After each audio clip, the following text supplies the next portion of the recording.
Assalamualaikum warahmatullahi wabarakatuh. Waalaikumsalam warahmatullahi wabarakatuh. Bismillahirrahmanirrahim.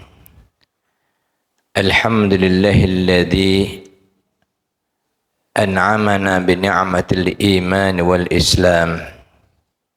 Segala puji bagi Allah yang telah memberikan nikmat kepada kita, yaitu nikmat iman dan nikmat Islam. Wa asbagha alaina ni'amahu zahiratan wa batinah. Dan Allah telah sempurnakan nikmat-nikmatnya untuk kita baik secara zahir maupun secara batin. Asyhadu an la ilaha illallah. Aku menyaksikan bahawa tiada Tuhan melainkan Allah.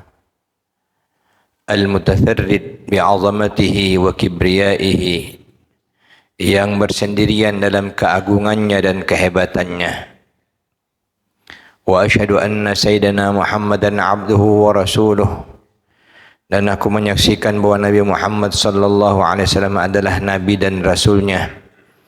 Al-muballigh li risalatih, yang menyampaikan risalah-risalah Tuhannya.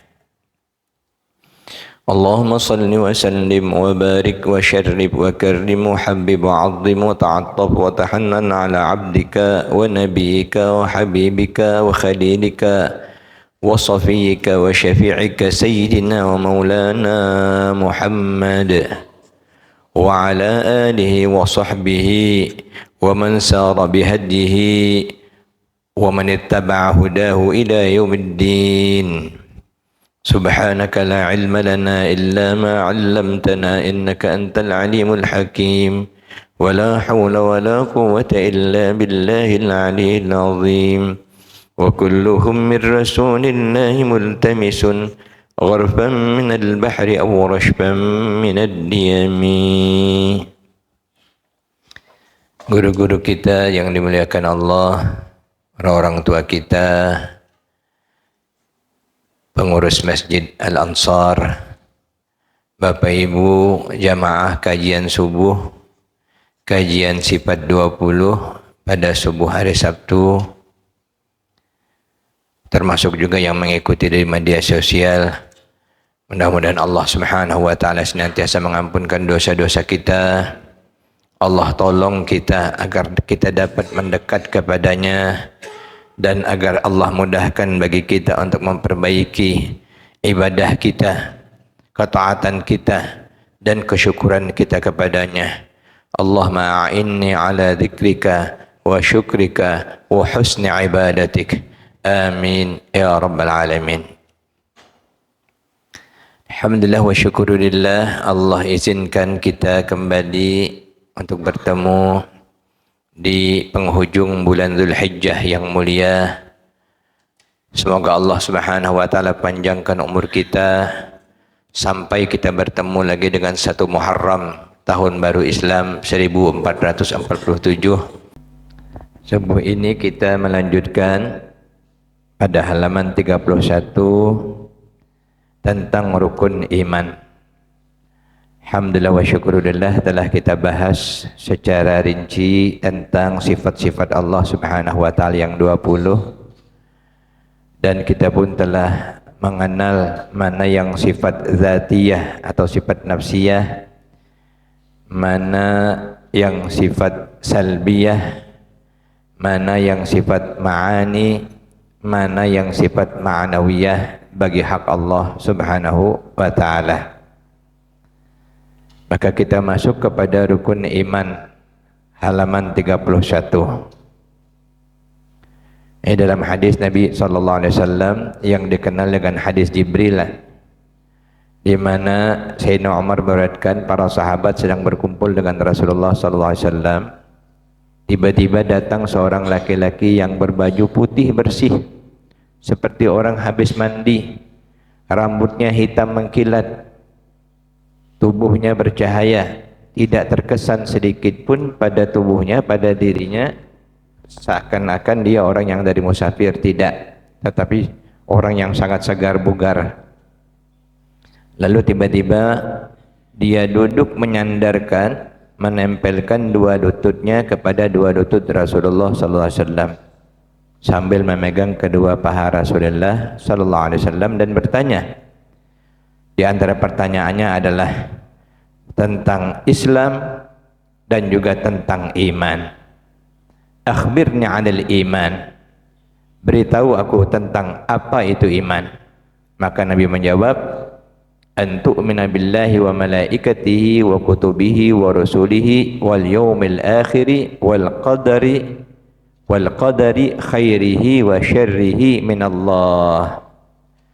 Bahwa engkau beriman tidak ada Tuhan kecuali Allah, beriman kepada Allah, beriman kepada malaikat-malaikat Allah, beriman kepada kitab-kitab Allah, beriman kepada rasul-rasul Allah, beriman kepada adanya hari akhirat, dan beriman bahwa Allah lah yang menetapkan qada dan qadar bagi makhluknya, baik itu baik maupun buruk, semuanya dari Allah Subhanahu wa taala. Maka kita akan mengenal rukun iman. Tanpa rukun iman maka kita tidak diakui sebagai orang yang beriman, ataupun salah satu daripada rukun iman yang 6 ini tidak dipercayai, maka terkeluar daripada golongan orang-orang yang beriman. Berkata Al-Habib Utsman bin Yahya rahmatullah alaih, rukun iman, iman ialah sesuatu pembenaran, at-tasdiq, keyakinan dan kepercayaan. Al-iman itu adalah at-tasdiq, kemudian lagi al-yakin, keyakinan, dan al-i'tiqad, kepercayaan. Al-Imam Ali radhiyallahu anhu mengatakan al-iman al-iqrar bil janan, al-iqrar bil lisan wat tasdiq bil janan wal amal bil arkan. Lisan menyaksikan, mengikrarkan, hati membenarkan, dan anggota tubuh melaksanakan. Itu iman. Sedang rukun iman itu ada 6 perkara, sebagaimana dijelaskan di bawah ini. Iman kepada Allah, yang kedua iman kepada malaikatnya, yang ketiga iman kepada kitab-kitabnya, yang keempat iman kepada rasul-rasulnya, yang kelima iman kepada hari akhir, yang keenam iman kepada qada dan qadarnya. Adapun iman kepada Allah, yakni mempercayai bahwa Allah adalah Tuhan yang berhak disembah dengan sebenar-benarnya. Tidak ada yang berhak disembah dengan sebenar-benarnya melainkan hanya Allah. Makanya di antara makna la ilaha illallah, tingkat dasarnya adalah la ma'buda bihaqqin illallah. Tidak ada yang disembah, yang berhak disembah dengan sebenar-benarnya melainkan hanya Allah Subhanahu wa taala. Artinya secara i'tikad kita ini meyakini bahwa seluruh manusia ini sebenarnya menyembah Allah. Pada hakikatnya tidak ada Tuhan selain Allah, hanya Allah satu-satunya Tuhan. Tetapi orang-orang kafir yang mereka tidak beriman kepada Allah itu bukan Allah yang mereka sembah, padahal seluruh apa yang ada langit dan di bumi ini semuanya tunduk menyembah Allah Subhanahu wa taala. Namun pada hakikatnya kita pun meyakini meskipun cara mereka itu salah, dikembalikanlah kepada qada dan qadar dari Allah Subhanahu wa taala. Namun karena kita berpegang teguh kepada ajaran Allah dan Rasulnya, siapa yang tidak menyembah Allah berarti dia bukanlah orang yang beriman kepada Allah. Dia adalah orang yang musyrik, yang menuhankan selain Allah, atau orang yang kafir yang mengingkari akan Allah Subhanahu wa taala. Karena makna kufur diantaranya adalah mengingkari, menafikan, meniadakan, menolak, lari dari kebenaran, dari makna kufur itu. Jadi iman kepada Allah. Makanya dalam kajian sederhana kita diantarkan ada 3 tingkatan. La ma'budu bihaqqin illallah. Tidak ada yang berhak sebenar-benarnya disembah melainkan hanya Allah. Yang kedua, la maqsuda bihaqqin illallah. Tidak ada yang dituju sebenar-benarnya melainkan hanya Allah Subhanahu wa taala. Inna lillahi wa inna ilaihi raji'un.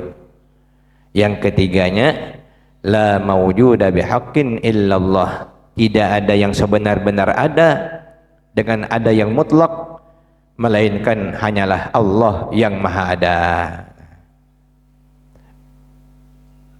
Itu dalam pengertian meningkatnya keimanan kita kepada Allah Subhanahu wa taala sampai pada tahap keyakinan kita la fa'ila illallah, tidak ada yang mengerjakan, melakukan, memperbuat sesuatu melainkan Allah. La raziqa illallah, tidak ada yang memberikan anugerah rezeki melainkan Allah. La muhyi illallah, tidak ada yang menghidupkan, la muhyi illallah, kecuali hanya Allah. Wala mumita illallah, tidak ada yang mematikan kecuali hanya Allah. Semuanya hanya Allah, semuanya hanya Allah, semuanya hanya Allah. Minallah, dari Allah, billah, dalam Allah, lillah, karena Allah, ilallah, menuju Allah. Dalam kajian sufi, tajallallahu, Allah itu bertajalli, min zatihi, daripada zatnya, li zatihi, karena zatnya, ila zatihi, kepada zatnya. Artinya semuanya hanya bermuara kepada Allah Subhanahu wa taala. Dari Allah, untuk Allah, dan hanya kepada Allah Subhanahu wa taala. Yang kedua, iman kepada malaikatnya, yakni bahwa mereka itu, kita beriman malaikat Allah itu, mereka adalah hamba Allah yang mulia. Dia tidak ada jenis kelaminnya, dia bukan laki-laki, bukan perempuan, tidak dapat diberikan jantinanya seperti manusia. Mereka sangat taat kepada Allah dan tidak pernah melakukan maksiat. La ya'sunallaha ma amarahum wa yaf'aluna ma yu'marun. Tak pernah mereka maksiat, enggan, tidak tunduk, tidak taat, tak pernah. Mereka senantiasa mentaati apa yang diperintahkan Allah Subhanahu wa taala. Makanya ada malaikat yang diperintahkan hanya untuk sujud, sampai hari kiamat sujud itulah. Ada yang bertasbih, sampai hari kiamat bertasbih. Ada yang diperintahkan untuk mendoakan kita. Makanya subhanallah banyak amalan-amalan yang diberikan sebagai rahasia bagi kita, kelebihan bagi kita, yang jika kita menemukannya, salah satunya mendapatkan doa dari malaikat sepanjang masa sampai hari kiamat untuk kita.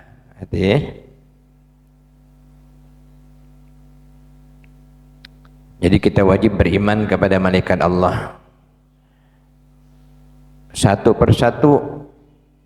Minimal wajib kita kenal 10 malaikat dengan tugasnya masing-masing. Seperti yang disebutkan berikut ini. Yang pertama, malaikat Jibril, tugasnya menurunkan atau menyampaikan wahyu kepada para rasul. Yang kedua, malaikat Mikail, tugasnya menurunkan hujan dan membagi-bagikan rezeki. Yang ketiga, malaikat Israfil, tugasnya meniup sangkakala, trompet, sebagai pernyataan hari itu adalah hari kiamat. A'udzubillahi min dzalik. Mudah-mudahan kita tidak ketemu. Sekali tiup hancur seluruh dunia ini, alam semuanya.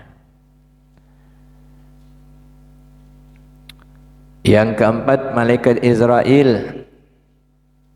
Tugasnya menyabut nyawa sekalian makhluk. Dulu pernah kita sampaikan satu riwayat 70 kali sehari malaikat Israel ini nyamperin kita. Tinggal nunggu kode zaman kita ya. Siap. Mencabut nyawa sekalian makhluk. Dan di luar kemampuan akal kita. Misalnya ada orang yang kena bom sekali mati sampai 10.000 orang. Otak kita tidak sampai, macam mana malaikat pindah nyabut-nyabut. Dia kan di luar dimensi waktu.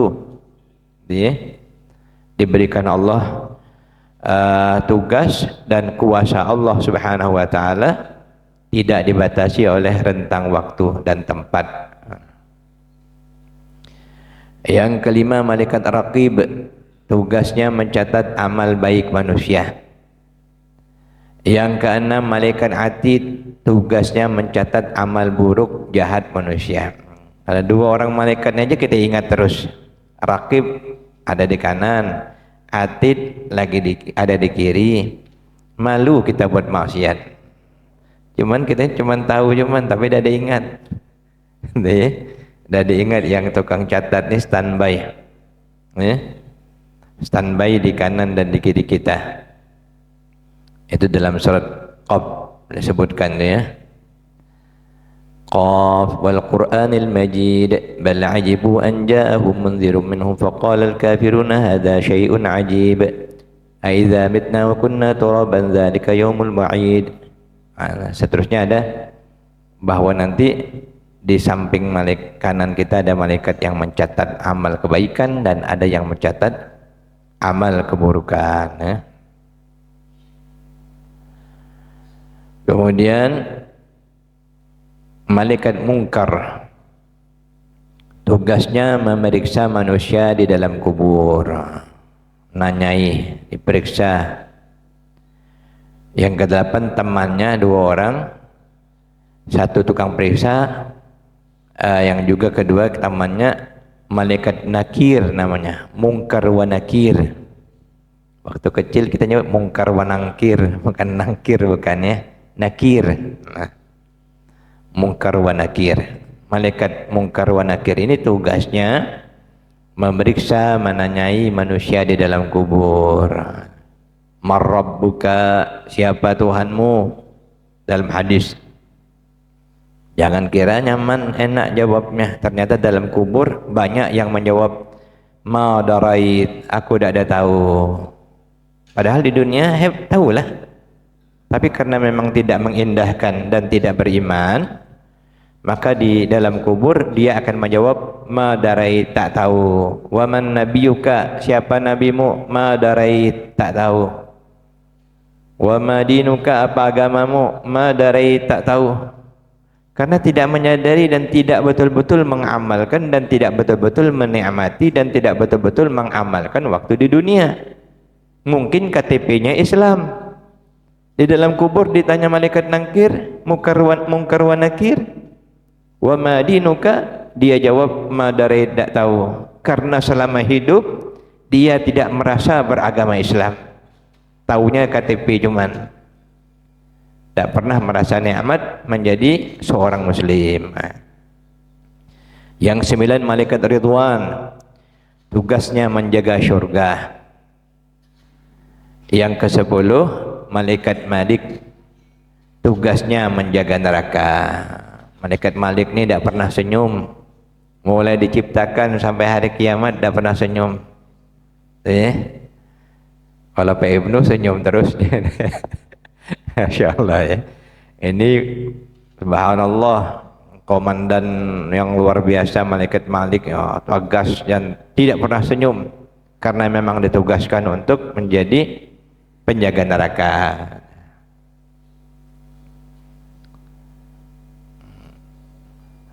Yang ke-11, ada 19 malaikat lainnya yang ditugaskan mengurus orang-orang di neraka, ya, yang disebut dengan malaikat Zabaniyah. Tambahan 10 ini yang wajib kita ketahui, tapi juga tentu wajib juga kita tahu ada malaikat-malaikat lain walaupun kita tidak tahu namanya. 19 malaikat mengurus orang-orang di neraka. Kemudian yang nomor 12-nya 8 malaikat yang tugasnya menanggung arash, hamalatul arash.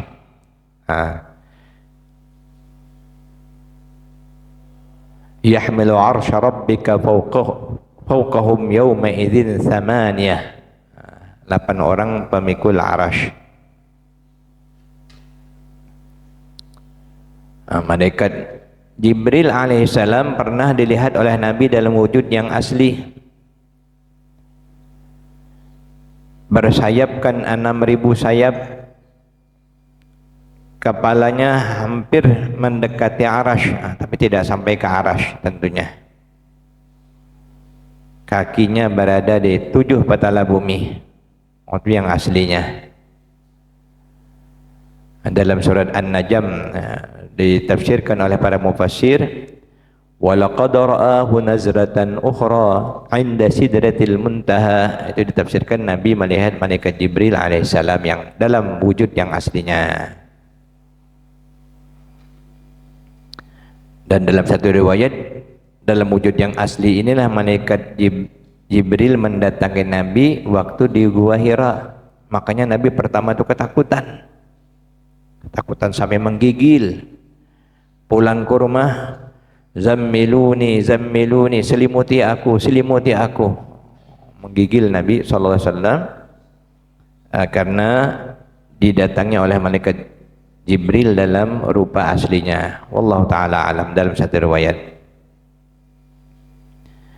Kemudian yang ketiga, iman kepada kitab-kitab Allah.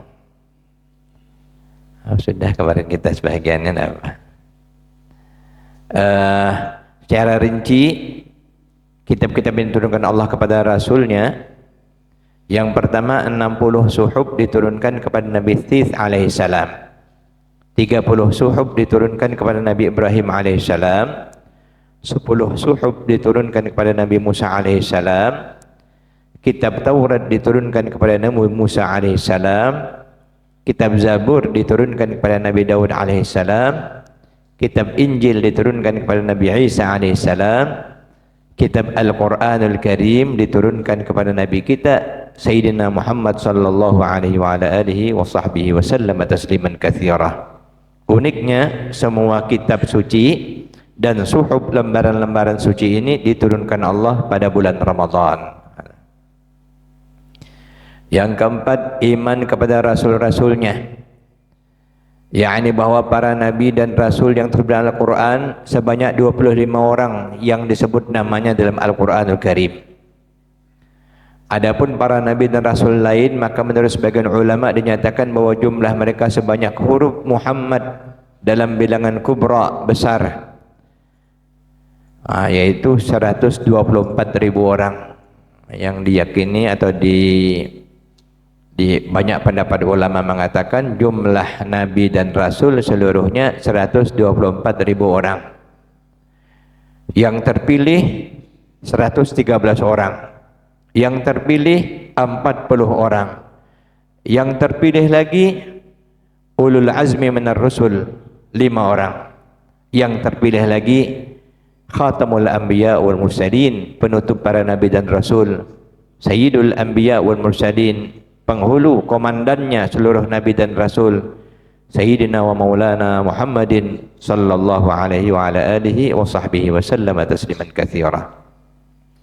Ini adapun yang 25 itu Nabi Adam alaihissalam, Nabi Idris alaihissalam, Nabi Nuh alaihissalam, Nabi Hud alaihissalam, Nabi Saleh alaihissalam, Nabi Ibrahim alaihissalam, Nabi Lut alaihissalam, Nabi Ismail alaihissalam, Nabi Ishaq alaihissalam, Nabi Yaqub alaihissalam, Nabi Yusuf alaihissalam, Nabi Ayyub alaihissalam, Nabi Shu'aib alaihissalam, Nabi Musa alaihissalam, Nabi Harun alaihissalam, Nabi Ilyas alaihissalam, Nabi Zulkifli alaihissalam, Nabi Daud alaihissalam, Nabi Sulaiman alaihissalam, Nabi Ilyas alaihi salam, Nabi Yunus alaihi salam, Nabi Zakaria alaihi salam, Nabi Yahya alaihi salam, Nabi Isa alaihi salam, Nabi Muhammad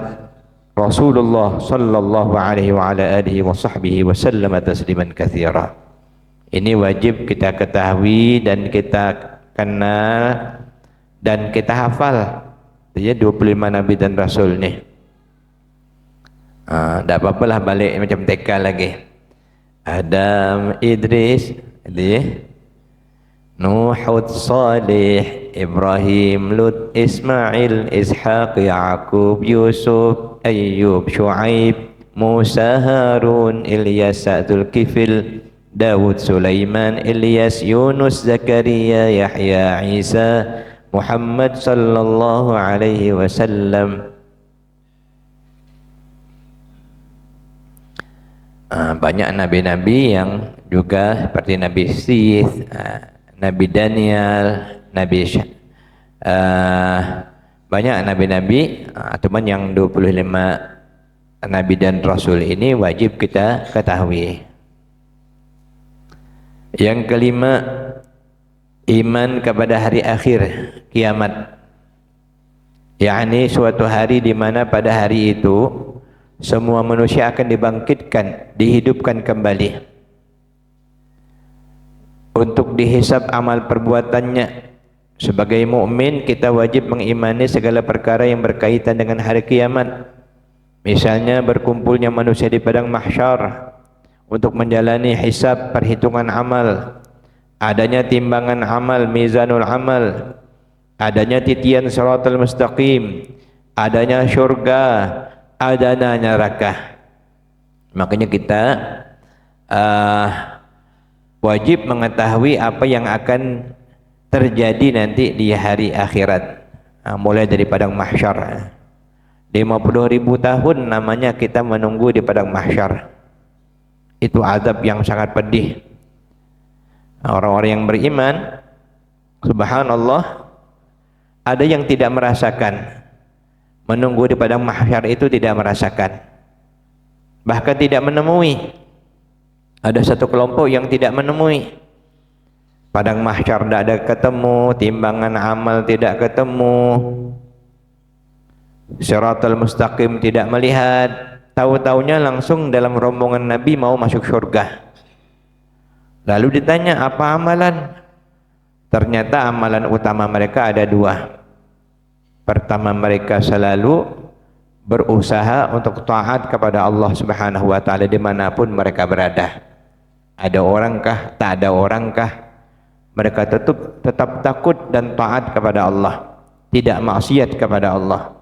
Yang kedua, mereka ikhlas, mereka ridha dengan apa yang ditakdirkan Allah kepada mereka. Nastahi an na'sillah, kami malu dimanapun kami berada maksiat dengan Allah. Yang kedua, narda bima qasamallahu lana, kami ridha dengan apa yang telah diberikan oleh Allah kepada kami. Itu tak ada lihat tiba-tiba langsung nak masuk surga. Nah, ini luar biasa. Ada namanya asyratus sa'ah. Jadi kalau ada kesempatan, ada kelebihan rezeki, sebenarnya memang bukan kelebihan rezeki, memang wajiblah kita tahu. Beli buku tanda-tanda hari kiamat. Sebab kita wajib tahu nih, rukun agama itu menurut ulama besar Al-Habib Abu Bakar bin Adni itu 4. Rukun Islam, rukun iman, rukun ihsan. Yang keempatnya mengetahui asyratus sa'ah, tanda-tanda hari kiamat. Ini kita tanda-tanda hari kiamat, salah satunya para pendusta menyebar. Itu tanda-tanda. Tanda-tanda kecilnya banyaknya sudah. Yang berdusta dianggap benar, tanda-tanda hari kiamat. Saling membunuh sampai tidak tahu membunuh karena apa. Limadza qatal wa limadza qutil. Semuanya sama-sama bilang Allahu Akbar. Yang dibunuh sama-sama juga nyebut Allahu Akbar juga. Tidak tahu lagi. Sampai nanti tanda-tanda besar.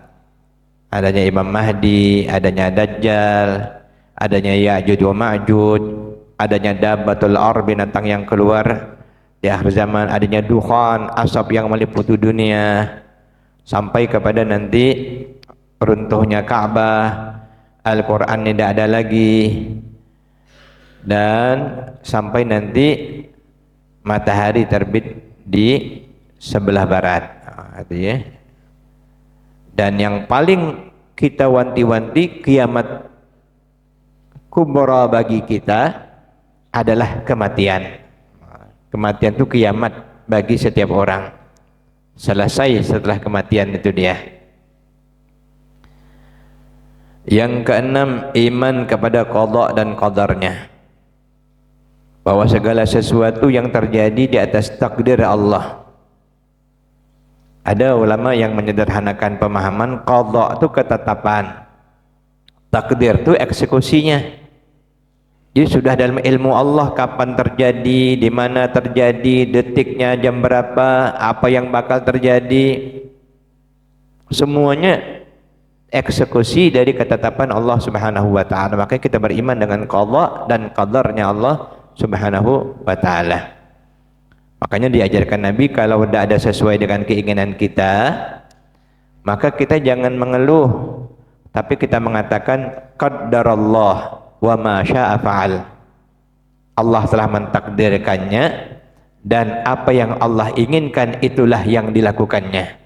Qaddarallahu wa ma syaa fa'al. Orang saya nyebut qadarullah, kan tidak apa-apa. Qaddarallah wa ma syaa fa'al. Nah, kalau kita sebut itu, alhamdulillah semuanya dimudahkan oleh Allah Subhanahu wa taala. Kemarin ini tak apa-apa cerita sebagai tahdus bin ni'mah. Ada hamba Allah yang membelikan HP saya. Tiba-tiba 15 hari yang lalu mati pula HP itu. Satu cuman yang hidup HP ini. Lalu bilang qaddarallah wa ma syaa fa'al, dan belum berpikir lagi kapan nak memperbaikinya, baru nanya-nanya. Kemarin nanya mahal. Nanya mahal. Tiba-tiba tawakal Allah. Rupanya ada hamba Allah pula yang bantu. Begitulah. Artinya memang setiap kejadian cepat-cepatlah kita kembalikan dulu kepada Allah. Secara manusiawi kita sedihlah, kita kecewalah. Tapi kalau cepat-cepat kita kembalikan kepada Allah, qaddarallahu wa ma syaa fa'al. Allah sudah mentakdirkannya, dan apa yang Allah inginkan itulah yang terjadi. Kecewa sebentar saja, kita perbaiki, kita lakukan apa yang ke depan. Kalau kecewa handar tidak ada guna juga, buat pening kepala jawabannya. Makanya huruf lau, kata Nabi, jangan banyak digunakan. Andai, andai, andai. Karena kata andai ini taftahu abwab syaitan, membuka pintu-pintu syaitan. Cobalah tadi, timbul menyesal, pening kepala, tidak ada move on, akibatnya dikit-dikit marah, banyak akibatnya. Ala kulli hal, semoga Allah jagakan kita, lindungi kita, dan kita selalu berada dalam kebaikan. Amin ya rabbal alamin. Nah, kemudian pada bagian iman kepada qada dan qadar Allah ini, kita betul-betul meyakini bahwa segala yang terjadi ini atas takdir Allah semata. Jangan kita kaitkan dengan, sudah kita kaji dalam tauhid, jangan kita kaitkan karena sebab akibat, jangan. Karena pisau inilah orang ini mati, karena kata tembak inilah orang itu mati. Itu tuh cerita sebab akibat yang sederhana, yang tidak ada kaitannya dengan takdir. Karena yang sebenarnya itu takdir Allah, itu karena terserempak cuman, muwafaqah cuman, mulazamah namanya. Hakikatnya Allah telah sampaikan ajalnya di situ. Hakikatnya Allah telah tentukan begitu nasibnya hari itu. Allah telah tetapkan begini kejadiannya hari ini. Adapun peristiwa ini untuk kita jadikan pelajaran. Apa sebabnya, kenapa terjadi, kenapa begini, itu untuk pelajaran. Untuk kita perbaiki, untuk kita ambil ibrah. Tapi pada hakikatnya kita wajib cepat-cepat mengembalikannya kepada Allah Subhanahu wa taala. Makanya kalau sudah dibalikkan kepada Allah itu kita cepat ambil sikap. Ambil sikap. Oh, inilah yang ditakdirkan Allah. Maka sikap aku berikutnya adalah begini. Fama sya'allahu kana wa ma lam yasha' lam yakun, dalam Al-Qur'an. Ma sya'allahu kan wa ma lam yasha' lam yakun. Apa yang Allah inginkan terjadi, apa yang Allah tidak inginkan tidak akan terjadi. Idza aradallahu syai'an ay yaqula lahu kun fayakun. Insyaallah pada minggu berikutnya mungkin paling lama 2 kali pertemuan lagi kita sudah masuk ke kitab Al-Azkar insyaallah. Kita akan mengaji tentang ringkasan sejarah Nabi Muhammad sallallahu alaihi wasallam. Karena ini poin paling penting di antara poin-poin yang lain. Pertanyaan di kubur, pertanyaan terakhir diulang lagi oleh malaikat. Setelah semuanya selesai, pertanyaan kunci, kenalkah kamu dengan seorang manusia yang diutus Allah di akhir zaman? Itu pertanyaannya. Padahal sudah ditanya tadi, man nabiyuka, sudah lepas dapat jawaban.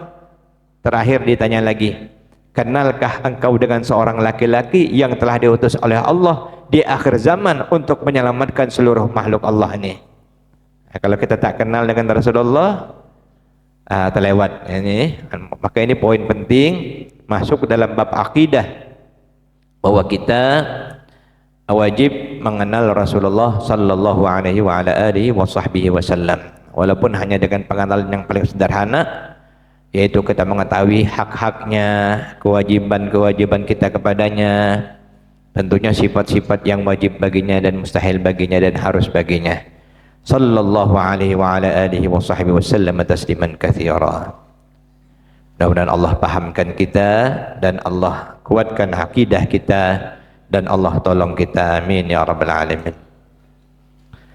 Ya awwalal awwalin wa ya akhiral akhirin wa ya dzal quwwatil matin wa ya rahimal masakin wa ya arhamar rahimin.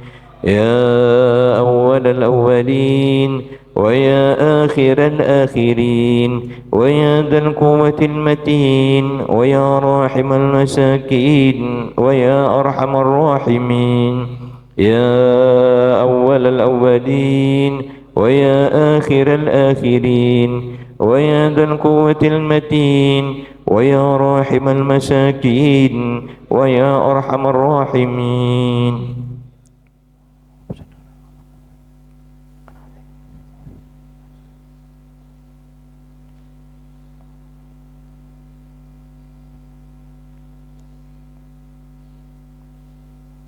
نصر من الله وفتح قريب والله خير حافظا وهو أرحم الراحمين وصلى الله على سيدنا محمد وعلى آله وصحبه وسلم والحمد لله رب العالمين.